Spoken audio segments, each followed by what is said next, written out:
Oui, donc comme l'a dit Samuel, j'ai soutenu ma thèse en juin et je vais vous en dire un tout petit peu plus. Et ce que je vais vous présenter ce soir, ça correspond à un bout de dernière partie de thèse en gros. Et il y a quelques réflexions qui sont encore en cours, donc j'espère avoir des échanges intéressants avec vous pour pouvoir progresser aussi sur ces questions. Alors l'empathie. Voilà. Donc j'ai mis cette image pour vous signifier, pour exprimer le fait qu'en général, quand on pense à l'empathie, on pense à quelque chose de valeur, on pense à quelque chose qui mérite des louanges. Quand on dit que quelqu'un a beaucoup d'empathie, en général, on voit ça comme une qualité. Et on pense en général qu'un monde meilleur serait un monde avec plus d'empathie. Donc par curiosité déjà, est-ce que ça serait quelque chose avec lequel vous serez d'accord, sans trop y réfléchir? N'hésitez pas à lever la main. Qui veut plus d'empathie dans le monde? Qui pense que c'est une bonne chose? Ah, c'est assez contrasté, ok. Et donc j'ai interrogé notamment des personnes anonymes sur les réseaux sociaux. Et donc, sans y réfléchir, en général, on se dit, bon, sans que c'est pas un sondage très scientifique, mais quand même, 700 votants, on considérait que 73% de ces personnes ont considéré que c'était quand même plutôt une bonne chose, l'empathie en général. Et ce que j'aimerais faire aujourd'hui, c'est poser cette question. Est-ce que, si on part du principe que l'empathie est une bonne chose, est-ce que ça veut dire qu'il faudrait avoir de l'empathie dans la médecine, dans la pratique médicale? Et est-ce que, notamment, il en faudrait plus que ce qu'on a actuellement? Ah oui, et d'ailleurs, je voudrais aussi vous interroger sur cette intuition-là. Est-ce que parmi vous, qui voudrait plus d'empathie en médecine? Excusez-moi. Une seule personne? Vous voulez pas d'empathie en médecine? La première chose qui vous vient comme ça, sans réfléchir à ce que c'est. Bon, je sens que vous êtes sceptique de l'empathie, c'est pas grave. Alors le problème, vous hésitez à répondre, pourquoi? Parce que l'empathie est un concept flou. Il y a plein de choses qui sont associées à ce concept. On pense à la compassion, on pense à la sympathie, on pense à plein d'autres choses. Donc par exemple ici, Paul Bloom, qui a écrit sur l'empathie, cite des chercheurs qui ont expliqué que dans la littérature scientifique, parce que donc les philosophes ne sont pas les seuls à parler d'empathie, donc en psychologie on en parle beaucoup par exemple, et ils avaient écrit cette phrase qui m'avait fait rire. On a utilisé l'empathie pour décrire des phénomènes aussi différents que la contagion du bâillement chez les chiens, le signalement de la détresse chez les poules, et les attitudes centrées sur le patient dans la médecine humaniste. Vous voyez, il y a ce grand écart entre des concepts qui sont utilisés en psychologie et dans l'étude des comportements animaux par exemple, et jusqu'à ce que j'ai étudié, c'est-à-dire la défense d'un modèle humaniste dans la pratique médicale.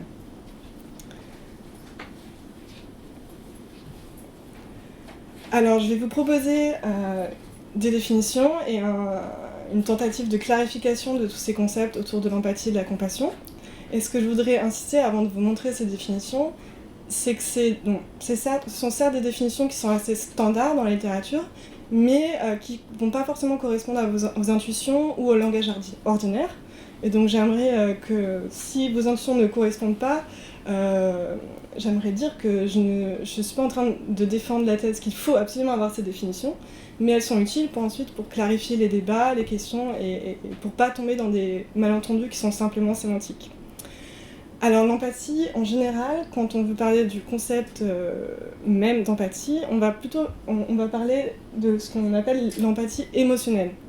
C'est-à-dire cette émotion c'est l'émotion qui correspond au fait de ressentir les émotions des autres personnes et de se mettre à leur place.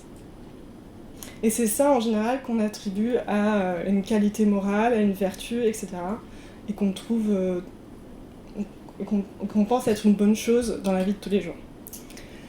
Ensuite, il y a l'empathie cognitive, qui est aussi appelée théorie de l'esprit ou empathie sociale, et qui correspond plus, qui n'est plus une émotion, et qui correspond au simple fait de comprendre ce qui se passe dans l'esprit de l'autre, de comprendre que par exemple une personne qui crie est en colère, ou a mal, ou etc. Mais sans nécessairement ressentir ce que la personne ressent. Donc, imaginez un enfant qui est terrifié par l'orage, vous allez comprendre que cet enfant est terrifié sans pour autant vous-même être terrifié par l'orage. Et enfin, il y aurait la compassion, aussi appelée le souci, qui est peut-être un terme encore plus vague et moins spécifique que l'empathie. Et ça, c'est simplement le fait de se soucier du bien-être d'autrui. Donc, Paul Bloom, par exemple, qui décrit ça comme un froncement de sourcils. Donc, il y a un petit aspect émotionnel, mais beaucoup moindre, puisqu'on ne ressent pas vraiment ce que ressent l'autre, on s'inquiète seulement de son sort. Donc, pour reprendre l'exemple de cet enfant qui pleure à cause de l'orage, on peut se dire « Oh, la pauvre enfant, bon, je vais essayer de la rassurer », ou quelque chose comme ça. Mais je ne vais pas être moi-même terrifiée et je vais faire preuve simplement de compassion et non pas d'empathie. Alors, qui veut plus d'empathie en médecine ? Du coup, cette thèse, elle revient à de nombreux endroits. Donc, que ce soit chez les médecins, dans les revues scientifiques, les revues médicales, par exemple des articles d'opinion par exemple, dans tout ce qui va être pédagogie médicale, on va revoir cette thèse qui va revenir, en philosophie évidemment, chez les patients, des patients qui par exemple se sont sentis maltraités, ils vont dire ben voilà, mon médecin n'a pas fait preuve d'empathie envers moi, etc. Et je pense que vous avez déjà entendu cette thèse. Vous l'avez déjà peut-être pensé vous-même, que sais-je. Donc, faut-il vraiment plus d'empathie en médecine ? Alors, pour étudier cette thèse, on va d'abord se concentrer sur je vais passer par deux questions. Une question empirique, est-ce que c'est vrai qu'il n'y a pas assez d'empathie en médecine ? Et est-ce que c'est une thèse qui est empiriquement étayée ? Et pour ça, on va s'intéresser aux mesures de l'empathie, puisqu'en fait, souvent, la thèse qui veut qu'il faudrait plus d'empathie en médecine, elle vient pas de nulle part, elle est souvent appuyée par des études empiriques qui montreraient que les étudiants en médecine rentrent en première année assez empathiques, et puis ils deviennent de moins en moins empathiques pendant leurs études. Donc on va regarder est-ce que c'est quelque chose qu'on peut appuyer empiriquement. Et puis on va s'intéresser à une question plus normative, c'est-à-dire est-ce que c'est vrai, mais est-ce qu'on devrait avoir plus d'empathie, indépendamment de la première question ? Est-ce que l'empathie est une... Donc on va s'intéresser à la présupposition, qui était celle que j'ai essayé d'exprimer au début de cette présentation, qui est que l'empathie est une bonne chose, elle va nous mener vers un monde meilleur, elle va nous permettre de prendre les meilleures décisions, elle va avoir les meilleures conséquences. Et pour citer un philosophe qui s'est beaucoup intéressé à ces questions, Jesse Prince, qui lui défend ce qu'on appelle un sentimentalisme en éthique, c'est-à-dire qu'il pense que l'éthique est fondée à partir de sentiments moraux, d'émotions. Vous pouvez demander à Samuel Lépine qui s'est intéressé à ces questions, il me semble. Et pour donc citer Prince, l'empathie est un concept épais qui connote des louanges, mais promouvoir l'empathie demande plus que d'avoir chaud au cœur.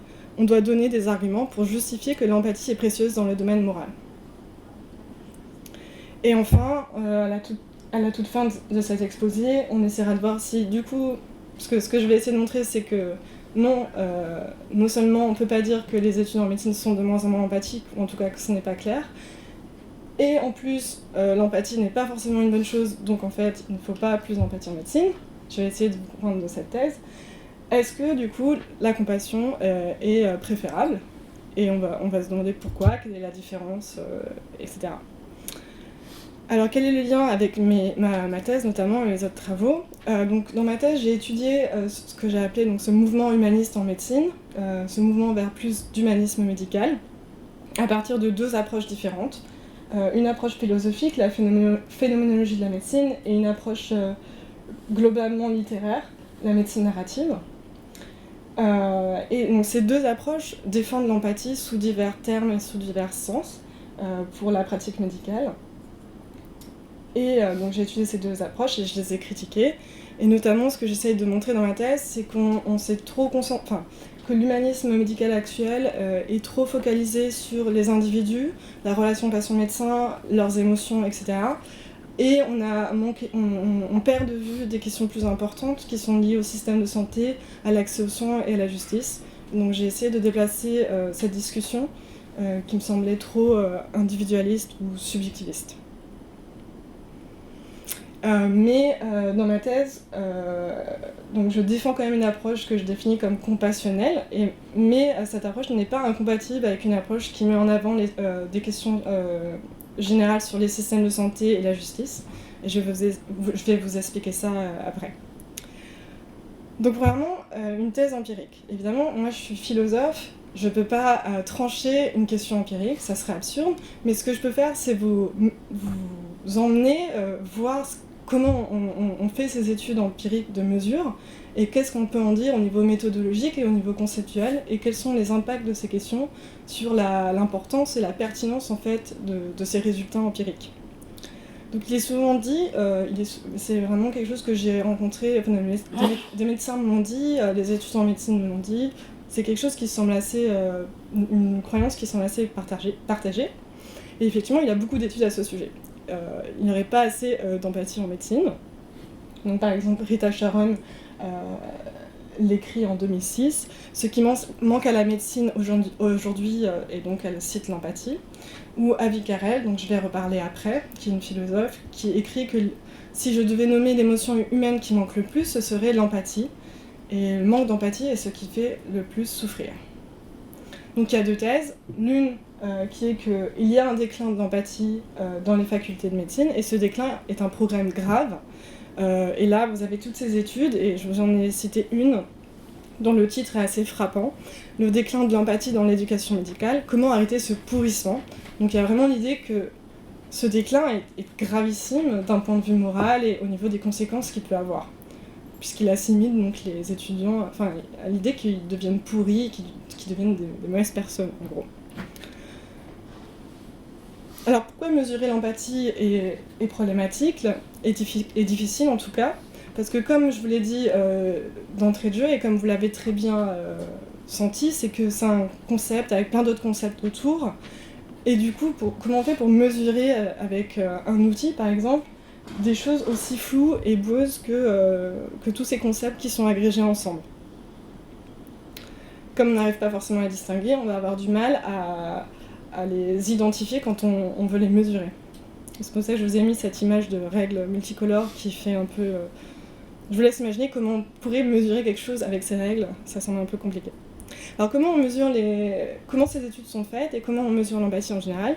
On utilise très majoritairement des questionnaires. Donc je vais d'abord vous parler de ce questionnaire qui s'appelle l'IRI, l'Interpersonal Reactivity Index, qui a été développé par Mark Davis.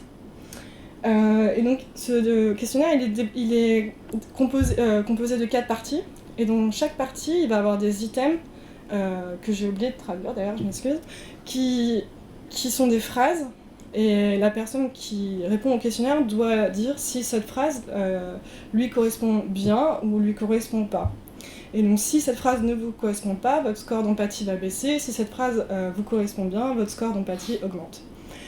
Et donc il y a 4 parties, déjà on peut se demander mais quel est le rapport avec l'empathie émotionnelle, c'est pas forcément clair. Donc l'idée de prise de perspective. Une partie qui semble assez étrange du point de vue de l'empathie émotionnelle, c'est celle qui s'appelle fantasy. Donc les items qui sont proposés, c'est voilà, je rêve la journée, j'ai toutes ces fantaisies, ces histoires qui se passent avec ces choses qui pourraient m'arriver. Il y a aussi des questions sur est-ce que je m'identifie au personnage de film, ce genre de questions. Ensuite, on a une question qui parle plus sur la compassion, qui là sont plutôt un peu plus cohérente avec l'empathie émotionnelle. Et puis, ce qui va poser plus problème dans ce questionnaire en particulier, c'est la dernière partie qui va mesurer votre détresse personnelle, c'est comme ça qu'ils appellent ça, mais en résumé, votre capacité à perdre vos moyens dans une situation d'urgence. Et donc, si vous répondez « oui, je perds mes moyens dans une situation d'urgence », votre score d'empathie augmente. Et si vous dites « non, moi, quelqu'un s'évanouit devant moi et je sais je sais comment réagir, j'ai ma formation de secourisme, etc. etc. Et ben là, votre score d'empathie baisse. Et donc ce que j'aimerais vous faire sentir, c'est que du coup, ce qu'on est en train de mesurer est plus forcément pertinent pour ce qu'on était en train d'essayer de défendre. C'est-à-dire qu'on voulait dire que c'est vraiment une très mauvaise chose que les gens aient moins d'empathie. Et finalement, on a des items qui servent à mesurer cette empathie qui sont totalement inversés. C'est-à-dire que oui, ça serait plutôt une bonne chose si les étudiants en médecine, à la fin de leurs années de médecine, sont moins paniqués dans des situations d'urgence. Donc on voit que le pourrissement, même si on pourrait dire qu'il y a quelque chose comme un pourrissement qui est mesuré, il serait plus du tout, il serait plus forcément une mauvaise chose. Alors c'est un des questionnaires qui est le plus utilisé donc, pour ces études qui mesurent l'empathie des étudiants en médecine au fil de leurs études. Il y en a d'autres. Donc, par exemple, il y a le quotient d'empathie. Alors lui, il a une partie un peu étrange puisqu'il va mesurer votre capacité à être à l'aise socialement. Donc je trouve difficile de savoir quoi faire dans une situation sociale. Enfin voilà, vous êtes un peu, comme on dit au Québec, je crois, vous êtes malaisant. Voilà. Et en fait, si vous l'êtes, ça va faire baisser votre score d'empathie également. Et là, ça va être un peu délicat parce que comment on pourrait accuser quelqu'un moralement d'être mal à l'aise et d'être du coup quelque chose de devenir un peu pourri à cause de ça. Ça semble un peu paradoxal. Donc pour résumer avec cette citation de Bloom, je vais vous expliquer d'où ça vient ensuite, toutes ces citations de Bloom. Toutes les mesures de l'empathie utilisées couramment mesurent en réalité un ensemble d'éléments. L'empathie, mais aussi le souci, la compassion, ou bien d'autres traits comme la capacité à garder son calme dans une situation d'urgence, qui ont peut-être peu à voir avec l'empathie dans toutes ses acceptions. Donc il y a deux problèmes. D'une part, on mesure un faisceau de choses qui ne sont pas forcément l'empathie émotionnelle, et d'autre part, on va mesurer des choses qui vont être incompatibles avec notre thèse très normative à ce sujet. Voilà. Il me semble que j'ai... Ah oui, d'accord, excusez-moi. Voilà. Et au début, j'avais comme projet de regarder une par une toutes ces études, parce qu'il y en a des centaines. Je voulais regarder toutes ces études, voir quels questionnaires elles utilisaient, quels étaient les items dans chaque questionnaire et tout. Puis après, j'ai réalisé que quelqu'un l'avait déjà fait, donc c'était bien. Donc Reda Pedersen, qui a publié en 2009 une recension, une revue de littérature de toutes ces enquêtes empiriques. Donc il y en a 206. Et en fait, déjà, ce qu'il a tout de suite remarqué, c'est qu'il n'y a même pas de consensus qui permette de conclure, même si on écarte tous les problèmes méthodologiques par ailleurs, on ne peut pas conclure un consensus qui dirait que les étudiants et les étudiantes en médecine deviennent de moins en moins empathiques au fil de leurs études. Donc déjà, il y a ça. Voilà. Si vous aviez cette idée reçue, en fait, elle n'est pas forcément très bien étayée empiriquement. Donc seulement 2 de ces études n'étaient pas des études qui s'appuient sur des questionnaires, puisqu'en fait, un autre problème avec les questionnaires, c'est qu'on va vous interroger sur vos croyances. Et par exemple, on va parfois vous interroger sur vos croyances à propos de l'intérêt de l'empathie dans la médecine. Et si toute une partie du questionnaire s'intéresse à ça, un des risques, c'est que finalement, on est mesuré juste le changement de vos croyances entre le début et la fin de vos études, et on n'a pas du tout mesuré en fait, votre vraie capacité à avoir de l'empathie. Et il y a aussi d'autres biais qui rentrent en jeu. Donc sur ces 206 études, il y en a 51 qui admettent d'entrée de jeu qu'il y a donc un concept très vague d'empathie. Et certaines de ces études ne proposent même pas de définition. Donc on mesure, mais on ne sait pas exactement quoi. Ce qui n'est pas forcément gênant en soi, mais qui, dans le cas de l'empathie, comme ce sont des tests qui sont vraiment utilisés ensuite pour créer des formations dans les écoles, dans les facultés de médecine par exemple, qui peuvent vraiment avoir un impact, et qui pourtant sont assez imparfaites. Ça pose quand même un problème. Comme je l'ai dit, donc il y a l'IRI, le quotient d'empathie, et il y a aussi le Jefferson Scale of Physician Empathy qui est beaucoup utilisé. Malheureusement, j'ai pas pu accéder à tous les items qu'il contient. Enfin, j'ai eu que par l'étude de Pedersen. Parce qu'en fait, ce sont des questionnaires qui sont extrêmement coûteux à consulter ou à faire passer aux médecins, etc. Donc il y a comme quelque chose que voilà, je voudrais aussi mentionner, que c'est quand même un sorte de business de faire ce score d'empathie. Enfin, on sait très bien que dès qu'on mesure quelque chose, ce qu'on mesure devient un objectif à atteindre, etc. Donc il y a ça à prendre en compte. À ceci près que le Jefferson Scale of Physician Empathy, il comprend pas la partie détresse personnelle, donc il est moins problématique quand même que l'IRI. Par contre, il interroge les croyances des individus à propos de l'empathie. Par exemple, il y a ce genre d'item. Je crois que l'empathie est un facteur thérapeutique important dans la médecine. Voilà. Donc, pour résumer, est-ce que les étudiants et les étudiantes en médecine sortent de leurs études avec une capacité à l'empathie émotionnelle diminuée ? Donc, d'une part, l'empathie émotionnelle n'est pas spécifiquement mesurée. Il n'y a pas de consensus empirique, même sur l'empathie pris dans un sens très flou. Et il faut relativiser la pertinence de ces mesures, notamment quand elles incluent des parties qu'on peut avoir en fait avec l'empathie émotionnelle.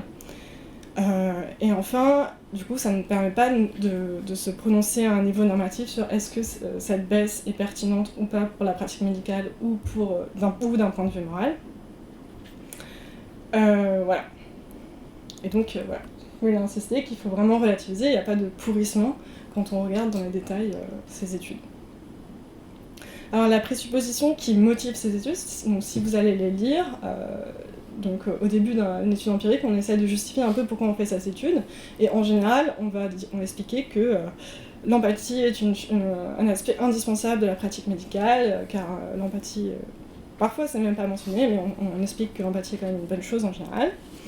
Et donc c'est sur cette présupposition que j'aimerais maintenant m'attarder.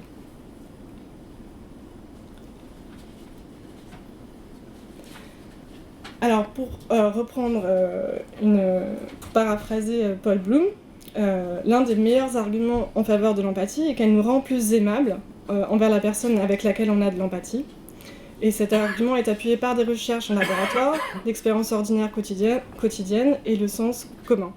Si le monde était simple, si les seuls dilemmes rencontrés ne concernaient qu'une seule personne se trouvant dans une situation de détresse immédiate, et si aider cette personne avait des conséquences positives, alors le dossier d'empathie serait solide. Tout simplement, souvent, ce qu'on dit, c'est que comme par empathie, on va ressentir l'émotion de l'autre personne. Et donc si cette personne souffre, on va avoir tendance à vouloir que on souffre nous-mêmes, du coup on voudrait que cette émotion s'arrête, parce qu'en général on n'aime pas souffrir.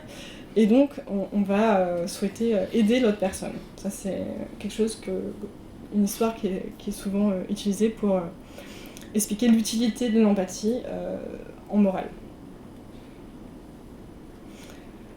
Donc, je vais m'intéresser à ce genre de questions. Est-ce que l'on prend de meilleures décisions grâce à l'empathie ? Est-ce qu'elle va être une sorte de guide moral au quotidien qui va nous aider à distinguer les décisions qui vont nous mener à des bonnes actions ou à des mauvaises actions?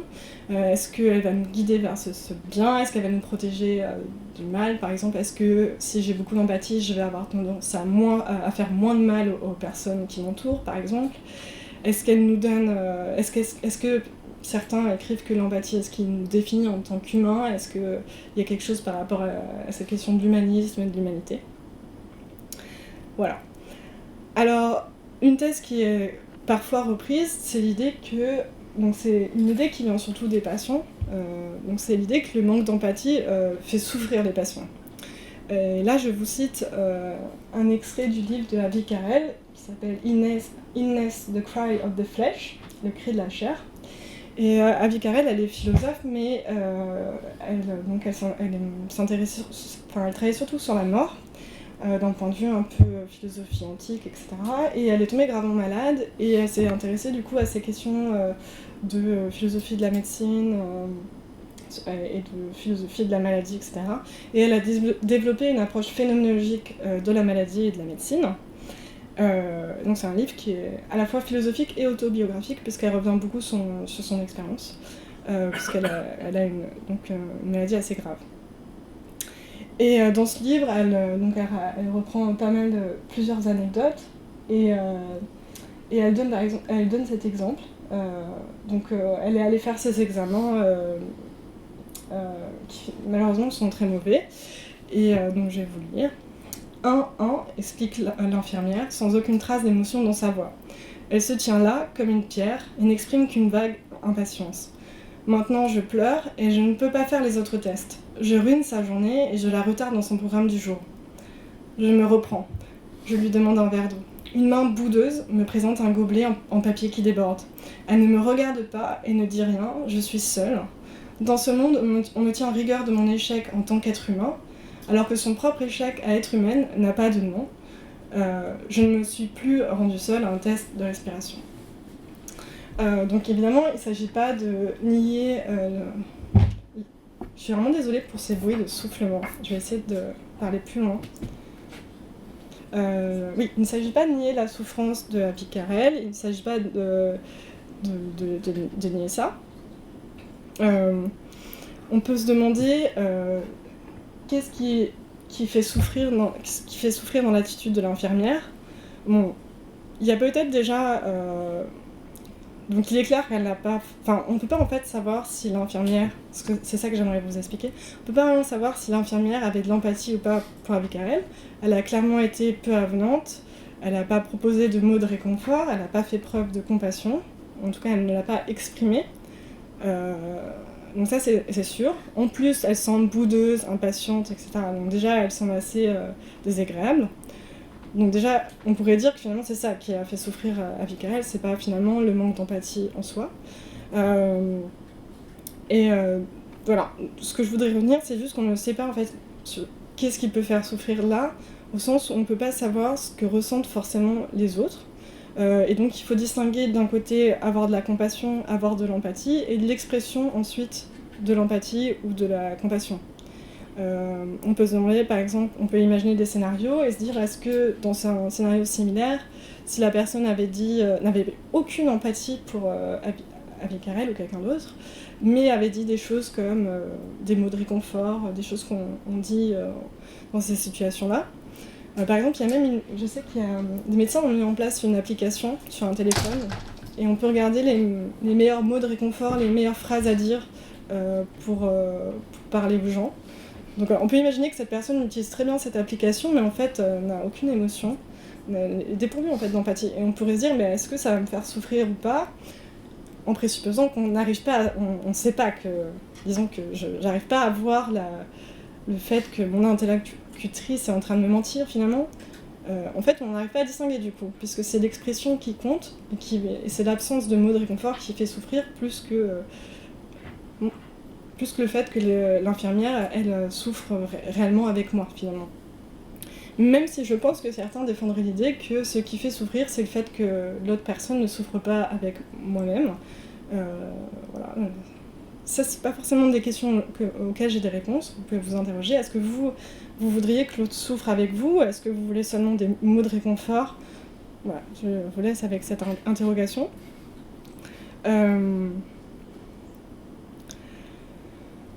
Mais on reviendra à la fin sur cette distinction entre l'émotion et l'expression ensuite de l'émotion, l'expression de la compassion.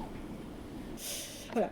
Alors, la thèse selon laquelle l'empathie va faire de nous des personnes de bonnes personnes, est aussi appelée la thèse de l'empathie altruisme, c'est-à-dire que l'empathie serait une émotion qui va provoquer des comportements altruistes, c'est-à-dire des comportements où on met le bien-être de l'autre avant le sien, on le privilégie. Et cette thèse, par exemple, a été défendue...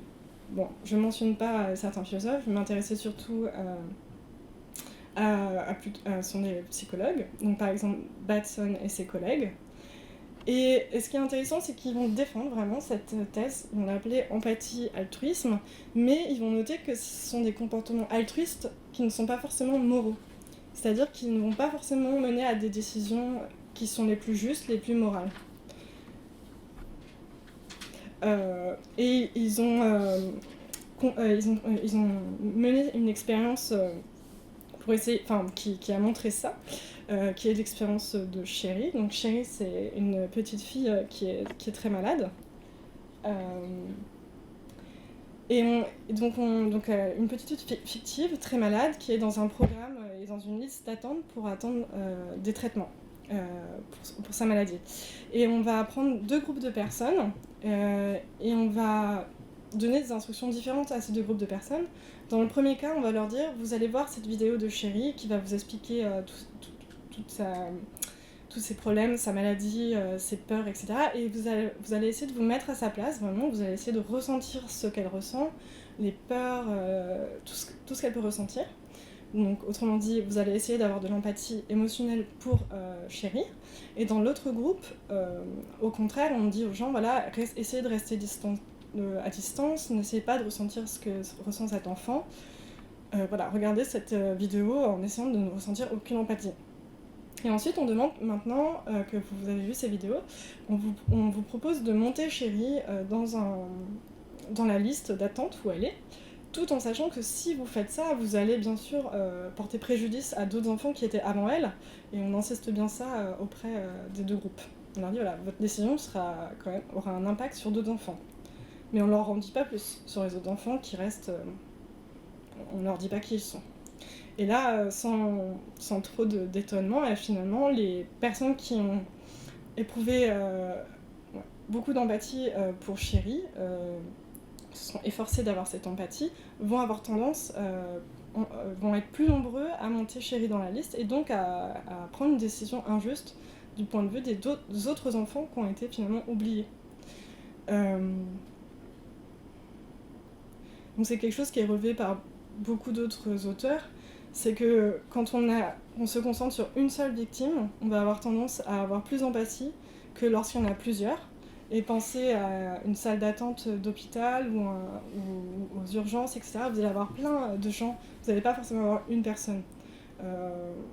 Et pourtant, c'est quelque chose qu'on a remarqué avec l'empathie.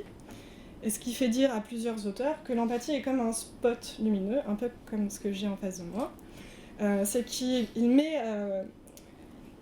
il y avait un spot sur Chéri, les personnes de cette expérience se sont tous concentrées sur elle et n'ont pas vu, n'ont oublié les autres enfants qui, eux, étaient dans l'ombre.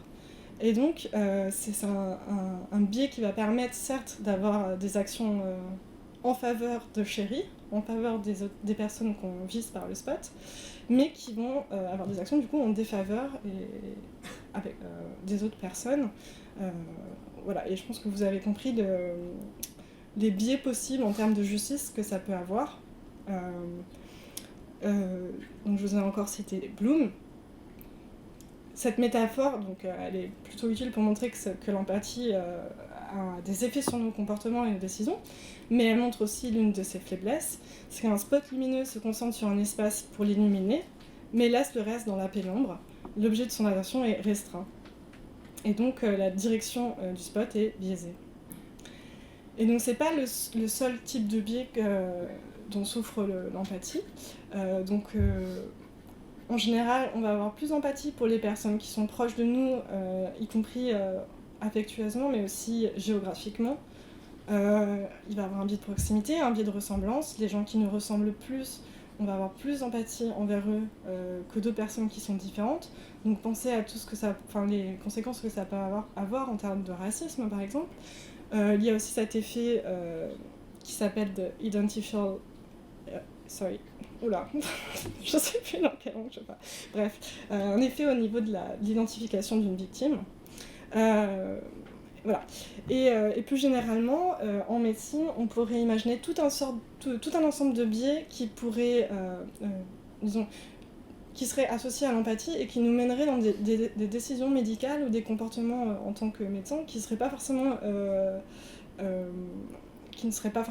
les meilleures décisions médicales, les meilleurs comportements.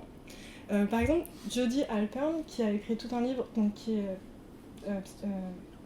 j'ai oublié si elle est psychiatre ou psychologue, bref, qui a écrit un livre basé sur sa pratique dans les hôpitaux.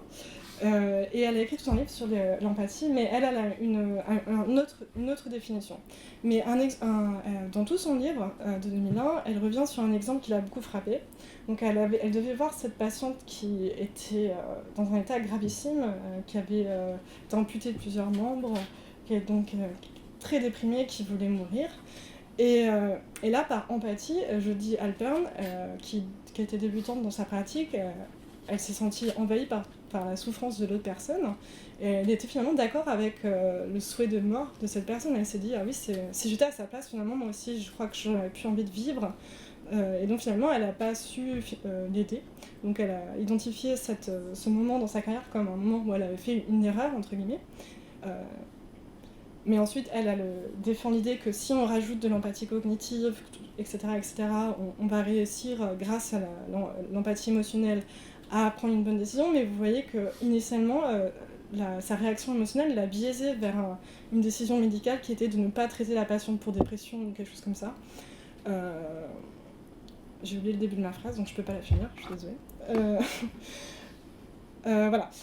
Un autre problème qu'on pourrait très facilement imaginer, c'est que si je ressens vos émotions et j'ai l'impression que je sais ce qui vous arrive, je sais ce que vous ressentez, je peux avoir tendance à vouloir prendre des décisions pour vous, puisqu'en fait je sais très bien ce que vous ressentez, etc. Et du coup, il y aurait un biais finalement vers ce qu'on appelle le paternalisme en médecine, l'idée qu'on pense savoir ce qui est mieux pour la personne, alors qu'en fait, seule la personne pourrait définir ce qui est bien pour elle, et non pas donc les médecins. Mais on peut imaginer d'autres exemples. Par exemple, on pourrait privilégier le court terme, puisque je vous ai dit qu'il y a un biais de proximité. On va vouloir que la personne aille tout de suite mieux, parce qu'on la voit souffrir et qu'on souffre aussi. On va pas penser au long terme. Donc il y a tous ces biais qui vont pas forcément nous rendre des mauvaises personnes, mais qui vont nous tirer vers des directions qui sont pas forcément les meilleures au niveau médical, au niveau éthique, etc. Il me semble que j'avais d'autres exemples, mais ce que j'aimerais vous faire comprendre, c'est que du coup, l'empathie, elle est un peu biaisée dans tous les sens, et du coup, elle va pas être décisive quant à la qualité de nos décisions, finalement. Et une philosophe qui s'appelle Jane McNaughton a aussi été critique par rapport à l'empathie, mais elle s'intéresse un peu plus à l'empathie cognitive, dont je parle assez peu dans cet exposé. Elle explique qu'il y a souvent ce mythe qu'on va tout de suite comprendre ce que l'autre ressent, ce que l'autre pense, etc.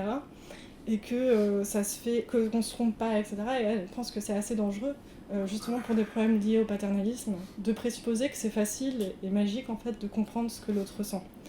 Et c'est pour ça que je vous ai mis cette petite extrait vidéo, je ne sais pas s'il a marché, qui est un peu pour aussi il est tard, etc. Mais pour vous montrer qu'il n'y a pas forcément de magie dans l'empathie et qu'elle ne va pas forcément nous apprendre ou nous apporter quelque chose au niveau de nos décisions. Je ne sais pas du tout si ça va marcher. C'est un extrait d'un film de Godard qui s'appelle Masculin-Féminin, qui est très rigolo, mais dont l'extrait, vous n'avez pas besoin de comprendre le film pour profiter de l'extrait. Ah mais il n'y aura pas le son du coup. Bon, du coup il y a les sous-titres en anglais.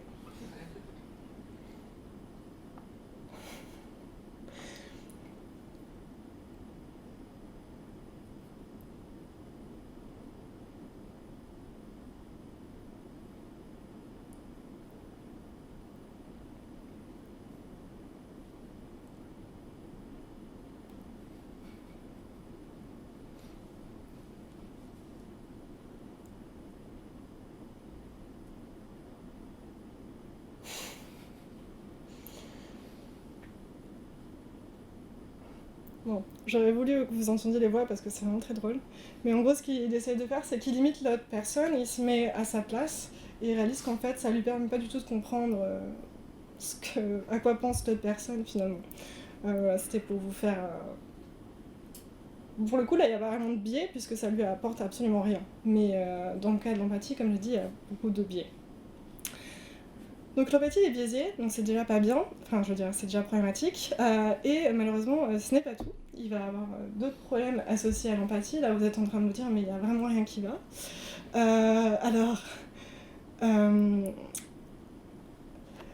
Dans ce livre que Paul Bloom a écrit, dont je vais montrer la couverture après, donc il a écrit un livre contre l'empathie. Donc si cette problématique vous intéresse, il passe 200 pages à critiquer l'empathie.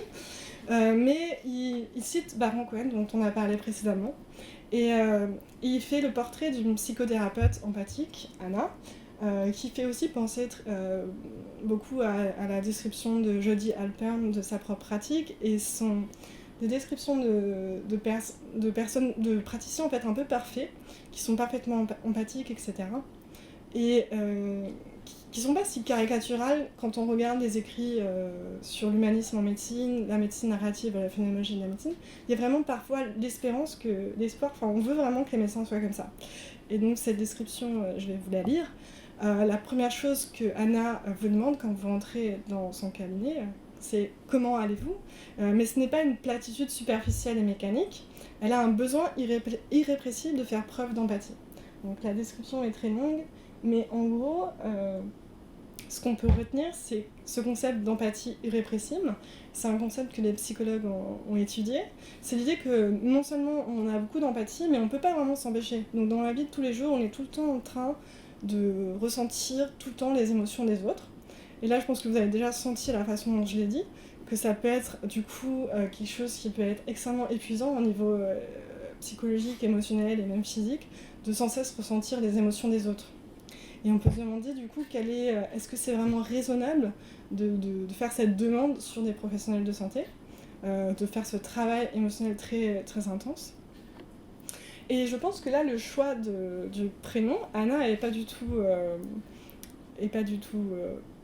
dû au hasard, puisqu'on dit souvent que les femmes seraient plus touchées par ce problème de l'empathie irrépressible. Donc deux psychologues, qui sont deux femmes, que j'ai notées à droite, ont écrit sur cette question. Et ce qu'elle montre, c'est qu'il y a vraiment des conséquences négatives sur le bien-être des individus. Il va y avoir plus de dépression, plus d'anxiété. Globalement, les gens qui ont vraiment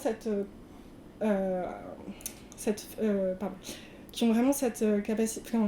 pas la capacité justement, ils peuvent pas s'empêcher d'être empathiques en permanence, ils vont en fait avoir du mal du coup à demander de l'aide aux autres, et ils vont se sentir affectés pendant très longtemps après avoir vu cette personne. Vous pouvez voir que c'est pas vraiment viable, et on sait pour le coup que dans le contexte, que dans les études médicales, on a beaucoup de problèmes d'anxiété, de problèmes de troubles mentaux, de dépression, etc. etc. Je veux dire... Là, et du coup, on peut se demander, est-ce que c'est raisonnable de faire cette demande dans un contexte qui est du coup médical? Parce que l'empathie, évidemment, c'est plutôt bien si on est confronté à des enfants qui sont joyeux tout le temps, par exemple, ou à des choses merveilleuses tous les jours. Mais les médecins, globalement, il y a des exceptions, hein, sont plutôt...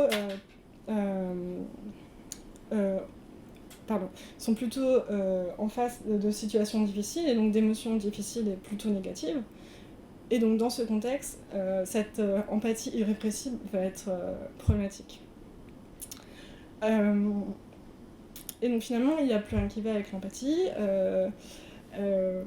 Et donc je vous ai mis ce réquisitoire de Paul Bloom contre l'empathie. Je ne vais pas vous le lire, mais en gros, vous voyez qu'elle est biaisée, elle nous rend insensibles, elle nous pousse au racisme, elle favorise le court terme, l'individu, elle peut mener à la colère, etc. Donc voilà. Si ça vous intéresse, ce livre est très facile à lire. Voilà. Et il ne m'a pas payé pour dire ça. D'ailleurs, je ne le connais pas. Voilà. Donc une autre question qui m'a intéressée dans ma thèse, parce que du coup dans ma thèse je parlais d'humanisme d'abord. Est-ce que l'empathie, elle nous rend plus humains? Et sans surprise, des gens ont écrit sur cette question et ont expliqué que par exemple les médecins nazis, s'ils avaient eu plus d'empathie, s'ils avaient eu plus d'empathie émotionnelle, ils n'auraient pas fait ce qu'ils ont fait. Pour vous donner quand même un point de repère, c'est pas du tout absurde de parler du nazisme quand on fait de la philosophie de la médecine ou de l'éthique médicale, parce que c'est après l'Holocauste et les horreurs du nazisme qu'on a développé tout un arsenal de bioéthique, de règles, de déontologie, etc. etc. Donc c'est pas si absurde, c'est pas un point Godwin, voilà. Et du coup, il y aurait cette idée que l'empathie, elle serait une sorte de garde-fou, quelque chose qui nous protégerait du fait que les humains maltraitent les autres humains, etc. etc. Donc il y a ça. Mais ce que je voudrais aussi souligner, c'est que dans la littérature que j'ai étudiée, Donc on parle beaucoup de la déshumanisation de la médecine. Mais finalement, c'est pas de ça dont on parle. Ce qui peut paraître paradoxal, on parle pas des médecins nazis, on parle pas finalement beaucoup de biotiques. Qu'est-ce qu'on entend par déshumanisation ? On entend... on veut dire que la médecine, elle est trop scientifique. On veut dire que la médecine est trop scientifique, qu'elle serait trop naturaliste et qu'elle oublierait les émotions des patients, l'importance de la relation patient-médecin, etc. Donc déjà, il y a une sorte de... Il y a deux types de raisonnements qu'on peut avoir sur la déshumanisation, mais les gens... pardon. Il y a eu toute une littérature sur la question de savoir qu'est-ce qui cause le mal. Donc il y a toute une littérature sur le mal, sur les maltraitances, etc. Comme il y a toute une littérature sur les maltraitances en médecine, et sur, pas forcément donc, les nazis, mais la maltraitance qu'on peut rencontrer dans la médecine au quotidien.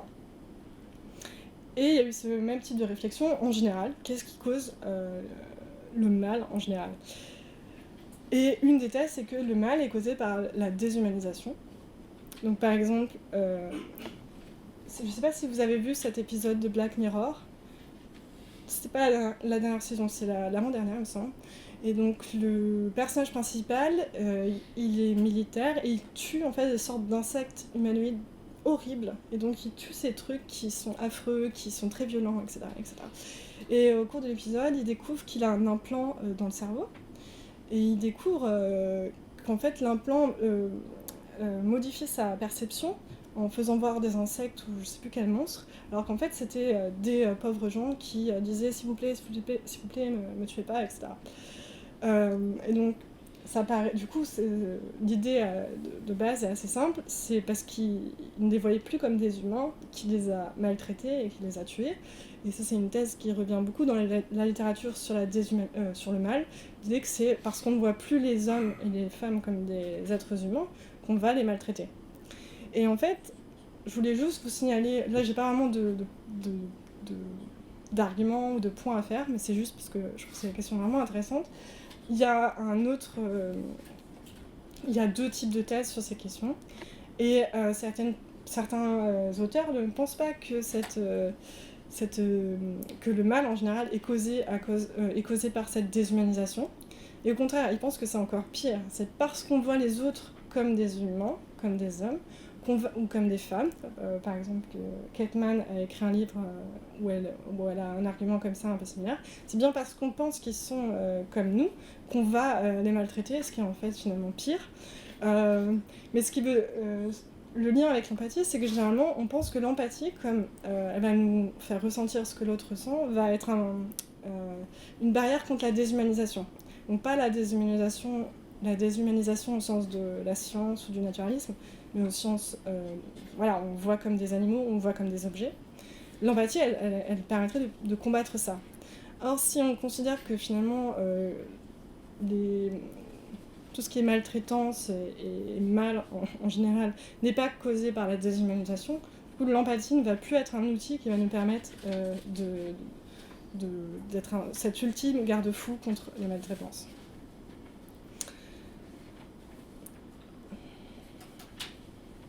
Et un point que je souligne dans ma thèse, c'est qu'en plus, si on se concentre sur l'empathie comme ça, on va oublier tout le contexte général, et on va probablement oublier surtout dans le cas de la médecine, où il y a des études sur les maltraitances, sur le contexte qui peuvent produire ces maltraitances, etc.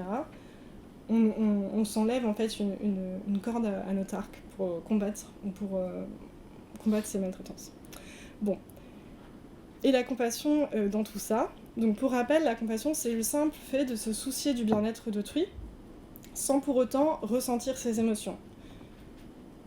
Là, j'ai envie de revenir sur le cas du nazisme, mais on pourrait très bien dire que finalement, si les médecins nazis avaient de la compassion, c'est-à-dire s'ils s'étaient intéressés et s'ils s'étaient souciés du bien-être de de leurs patients, mais non du coup, s'ils s'étaient souciés des gens sur lesquels ils ont expérimenté, ils n'auraient pas expérimenté sur eux, puisqu'ils auraient donc pour objectif d'augmenter ou de préserver le bien-être de ces personnes. Mais parenthèse fermée. Donc Bloom, et je le suis sur cette question, suggère que la compassion, elle est moins problématique que l'empathie, qu'elle évite beaucoup de ces problèmes, même si je sais que d'autres philosophes ne sont pas forcément d'accord, mais en tout cas elle est moins sujette au biais de proximité dont je vous ai parlé. Un point très important, on peut avoir de la compassion par exemple, je peux avoir de la compassion pour tous les gens qui sont présents ici, c'est-à-dire que je veux tous votre bien-être et je veux que vous allez tous bien. Mais je vais avoir du mal à avoir de l'empathie pour chacun d'entre vous là tout de suite maintenant parce que vous êtes quand même nombreux. Donc la compassion elle est quand même plus utile, plus facile à mettre en place à ce niveau-là. Et comme je ressens pas toutes vos émotions une par une, si vous avez des émotions négatives, en tout cas, ça va avoir un impact sur mon bien-être qui est beaucoup moindre. Et donc, Bloom, il suggère qu'il y aurait même des preuves empiriques de ça. Mais passons. Je ne suis pas forcément super convaincue par ça, je ne sais pas exactement. Mais alors du coup, est-ce qu'on a besoin de plus de compassion en médecine ? Et là, je voudrais juste esquisser un sort de paradoxe, qui n'en est pas forcément un, on va voir. C'est que si on définit la compassion comme le fait de se soucier du bien-être d'autrui, et qu'on réfléchit à la définition de la médecine, qui est de se soucier du bien-être d'autrui et de le soigner, etc., si on prend une définition très générale de la médecine, alors la médecine est une pratique qui est par définition et compassionnelle, parce qu'elle a pour objectif le bien-être d'autrui et sa santé et la diminution de ses souffrances, etc.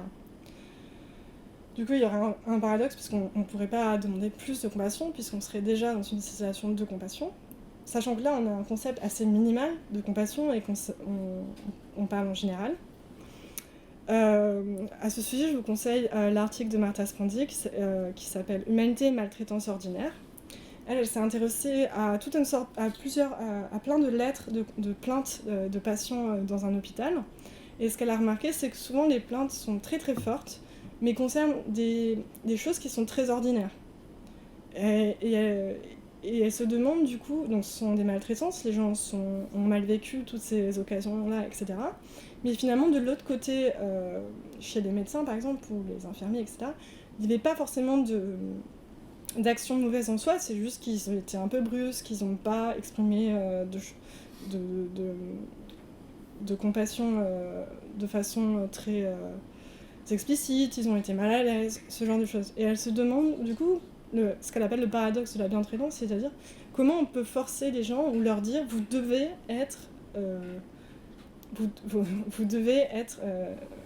faire toutes ces choses qui sont finalement, vous devez être normal en gros.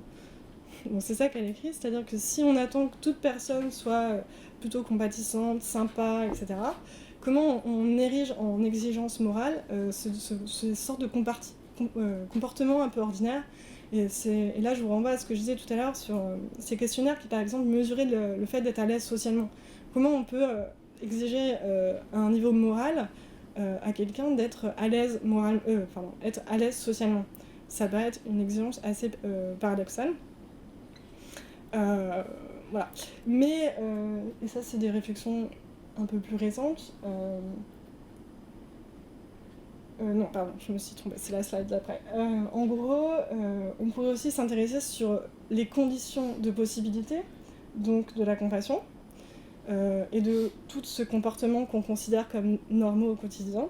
C'est-à-dire, est-ce que la personne, elle n'est pas débordée, est-ce qu'elle n'est pas sous pression, etc., etc. Il y aurait tout un ensemble de facteurs qui entreraient en jeu dans ces comportements et qu'on pourrait essayer d'améliorer. Donc ça, c'est peut-être une solution pour sortir du paradoxe. Qui n'aime pas forcément, par exemple, si vous prenez l'idée que la médecine est une entreprise qui se fonde sur la compassion puisqu'elle vise le bien-être des individus, alors ça va avoir un impact sur la façon dont vous réfléchissez au fait qu'il faut... ça va avoir un impact sur vos opinions quant à la nécessité, par exemple, d'un système d'assurance maladie. Parce que du coup, si vous ne mettez pas en place ce système, alors vous allez avoir des gens qui sont exclus des systèmes de soins, et donc du coup, vous n'êtes plus compassionnel au sens vraiment minimal du terme, puisque vous ne vous intéressez plus au bien-être de ces personnes. Ce sont des choses sur lesquelles j'ai beaucoup insisté dans ma thèse, l'idée qu'il fallait revenir à toutes ces questions d'accès et ces questions qui sont à un niveau plus élevé que l'interaction entre deux personnes, puisqu'il me semble que les questions éthiques soulevées étaient plus importantes du point de vue de ce qu'on peut appeler l'humanisme. Voilà. Et une dernière question que j'aimerais aborder avec vous, c'est la question du pourquoi, qui a un peu de sens aussi. Déjà, d'où ça vient un peu cette idée qu'il faudrait plus d'empathie, plus de compassion dans la médecine, à un niveau vraiment personne à personne. Il y a un historien qui s'appelle Warner Harley, il a écrit un article vraiment passionnant qui revient en fait sur la façon dont cet idéal, cette figure du médecin idéalisé, avec beaucoup de compassion, beaucoup d'empathie, etc., a été ce qui a motivé aux États-Unis, quand ils ont fait la refonte des universités de médecine, c'est ce qui a motivé l'enseignement de l'histoire, par exemple, en faculté de médecine. Et la façon dont il décrit cet idéal est très intéressante, parce qu'à l'époque, cet idéal il était porté par qui ? Par des associations de médecins qui étaient extrêmement conservatrices, qui ne voulaient pas du tout qu'il y ait de système social de santé aux États-Unis. Et ils insistaient vraiment sur ça. Le médecin, il a toute cette empathie, toute cette loyauté envers le patient, etc. Et un autre aspect qui est assez intéressant, parce que ça s'est un peu inversé, c'est qu'à l'époque, cette vision du médecin, elle était portée par des hommes, par ce qu'il appelle des gentlemen médecins, qui étaient très lettrés, qui s'intéressaient beaucoup à la littérature, etc. Alors que maintenant, ce genre de réflexion va beaucoup être porté, par exemple, par des chercheuses en soins infirmiers ou ce genre de choses.